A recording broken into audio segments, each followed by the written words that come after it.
Слева от него стоит человек. Сейчас он будет укрываться покрывалом.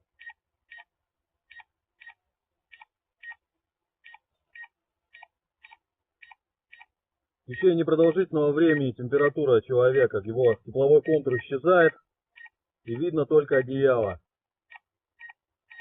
Со временем и одеяло сольется полностью с местностью. Сейчас продемонстрируем, как одеяло действует на автомобильной технике.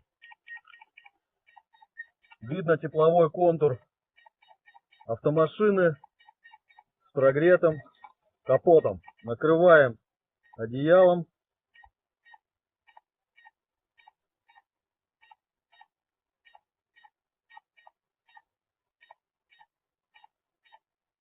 И тепловой контур сливается с местностью.